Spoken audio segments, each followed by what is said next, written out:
tous les défis que vous avez cités sont des défis extrêmement importants.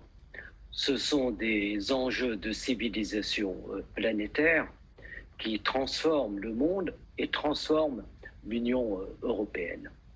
Et comme l'a dit fort justement la commissaire dans son intervention liminaire, nous devons toujours avoir la préoccupation de la combinaison de l'ensemble de ces transitions. Parce que, évidemment, la question des bouleversements démographiques doit être combinée, par exemple, avec la question du changement climatique, qui elle-même doit être combinée avec cette question qui est celle de la croissance des inégalités. Et ce que je veux dire aux fonctionnaires qui nous écoutent, comme aux politiques, c'est que la grande difficulté dans la recherche de solutions concrètes vise justement à trouver les combinaisons et les réponses combinées à l'ensemble de ces crises. La deuxième observation, qui je pense est importante, c'est que lorsque surviennent des crises de cette nature, de cette ampleur, c'est vers les pouvoirs publics que l'on se tourne pour tenter de trouver des réponses. C'est un peu comme en temps de guerre. En temps de guerre, on ne se tourne pas vers les marchés pour dire il faut trouver la paix. On se tourne vers l'État. Et les défis que vous avez cités sont d'une telle importance qu'évidemment, l'État, la puissance publique, reprend tout son rôle. Et nous l'avons bien vu d'ailleurs pendant la crise du Covid. On a parlé de la crise sanitaire. La crise sanitaire a effectivement montré qu'il y avait aujourd'hui, du côté des citoyens, une très grande demande de services de proximité.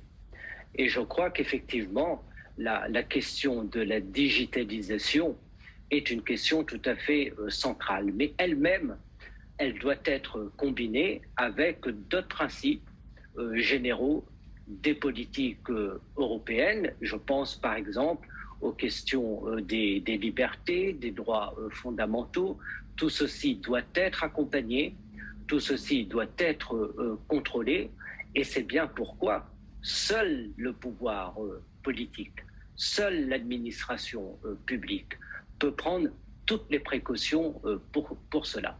Vous avez oublié de citer dans votre liste une question qui me semble absolument importante, qui est celle des révolutions techniques, des révolutions technologiques. Parce que vous voyez bien que nous sommes dans un moment de notre histoire où jamais dans un temps aussi court, on a eu autant de découvertes, autant de révolutions techniques qui modifient à la fois la démocratie, les modes de vie et le rapport finalement à l'action publique et à la vie dans la cité. Je veux dire que la question, bien sûr, de la transition verte, de l'accélération, malheureusement, du réchauffement planétaire est la question qui est, bien sûr, prioritaire et qu'elle doit occuper les administrations publiques qui doivent, bien sûr,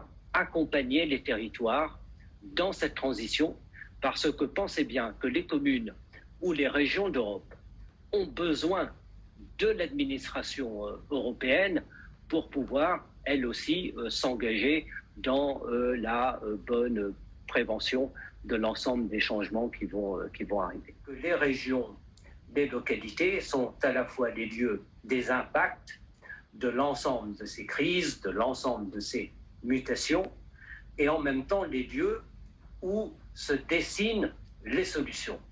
S'agissant par exemple de la question du changement climatique, il est bien évident qu'il ne sera pas possible de répondre aux objectifs globaux sans une implication très forte des villes et des grandes villes du monde. Mais vous reprenez l'ensemble des points qui ont été cités depuis ce matin, je crois vraiment que l'un des niveaux pertinents, sinon le niveau le plus pertinent, c'est le niveau local et le niveau régional. Et c'est bien pourquoi nous avons milité du côté du Parlement européen pour que le plan de relance soit un plan qui soit pensé avec le niveau territorial, avec les régions d'Europe. Parce que nous devons tenir plusieurs objectifs en même temps. Et je veux rappeler que si nous pensons les réformes en gardant l'objectif de cohésion, il faut effectivement tenir les deux, réforme et cohésion. Et l'objectif de cohésion doit rester tout à fait central dans la réforme.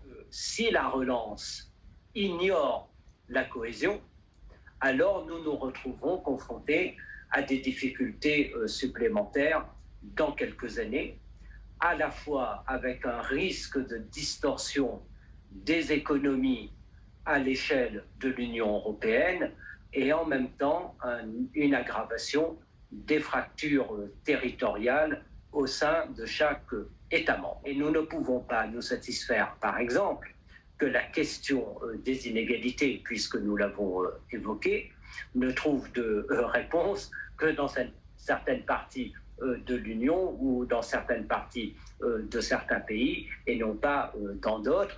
Pareil pour tous les défis, vous les reprenez les uns les autres. Et c'est bien le principe même des politiques européennes, c'est faire en sorte qu'il puisse y avoir comme ça des solutions qui soient déployées à l'échelle de l'Union européenne en tenant compte d'un certain nombre de particularités et de distorsions qu'il convient de corriger. Et c'est pourquoi les administrations publiques, régionales, communales, mais globalement, ont un rôle absolument essentiel pour aussi veiller partout à ce que les grands principes de la cohésion puissent être maintenus dans le défi de la relance qui est devant nous. Je ne sais pas si j'ai répondu à votre question puisque je ne l'ai pas entendu, mais j'espère en tout cas être dans le sujet, et si ce n'est pas le cas, veuillez m'en excuser parce que je n'ai plus le son et je ne vous entends plus du tout. Je pense que le risque le plus grand pour nous tous, c'est de ne rien faire, parce que c'est la conviction que nous allons vers des impasses. Et en réalité, c'est quelque chose de très exaltant pour l'ensemble de l'administration publique que de pouvoir relever tous ces défis que nous avons évoqués ce matin.